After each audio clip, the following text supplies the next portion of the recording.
இலங்கைக்கான கனேடிய உயர்ஸ்தானிகர் மேதகு இசபெலா மார்டின் மற்றும் கடற்றொழில் நீரியல் மற்றும் கடல் வளங்கள் அமைச்சர் ராமலிங்கம் சந்திரசேகரன் ஆகியோருக்கு இடையிலான விசேட மரியாதை நிமித்தமான சந்திப்பொன்று நேற்று முற்பகல் அமைச்சில் நடைபெற்றுள்ளது.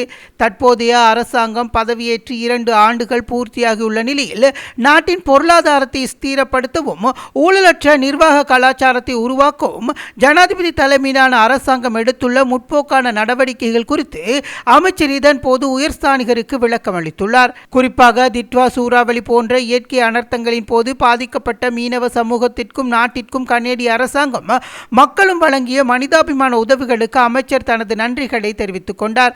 வடக்கு மற்றும் கிழக்கு மாகாணங்களில் நிலவும் அமைதியான சூழல் குறித்தும் கருத்து தெரிவித்த அமைச்சர் பல தசாப்தங்களுக்கு பின்னர் வீதி தடைகள் நீக்கப்பட்டு பிரதான வீதிகள் திறக்கப்பட்டுள்ளமை மற்றும் காணிகளை விடுவிக்கும் நடவடிக்கைகள் முறைப்படுத்தப்பட்டுள்ளமை ஆகியவற்றினூடாக மக்கள் மத்தியில் புதிய நம்பிக்கை பிறந்துள்ளதாகவும் சுட்டிக்காட்டினார். தேசிய ஒருமைப்பாட்டிற்கும் வடபகுதி மக்கள் வழங்கிய வரலாற்று ரீதியான ஆணை குறித்தும் அவர் இதன் போது விளக்கம் அளித்தார். இந்த கலந்துரையாடலின் போது கலந்து கொண்ட அமைச்சின் செயலாளர் கலாநிதி PK கோலித்த கமால் ஜினதாச இலங்கையின் கடற்தொழில் துறையில் வெறும் வாழ்வாதார தொழிலாக மாத்திரமின்றி நவீன கைத்தொழில் மயமாக்கப்பட்ட ஒரு துறையாக மாற்றுவதே அரசாங்கத்தின் இலக்கு என தெரிவித்துள்ளார்.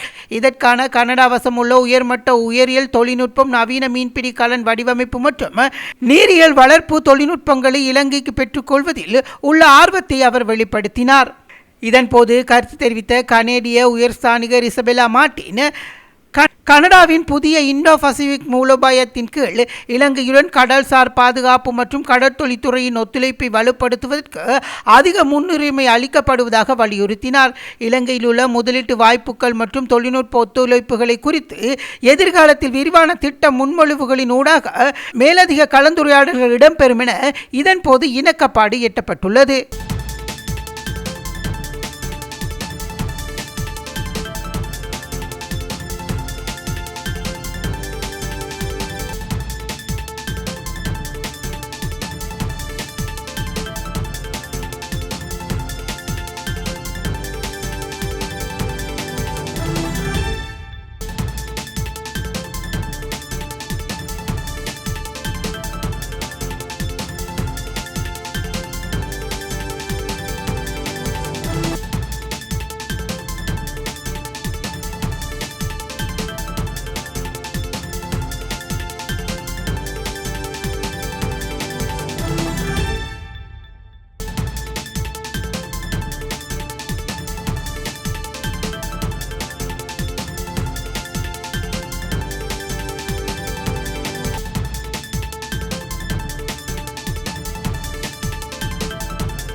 மேலதிக செய்திகளுக்காக எமது YouTube தளத்தை சப்ஸ்கிரைப் செய்யுங்கள்.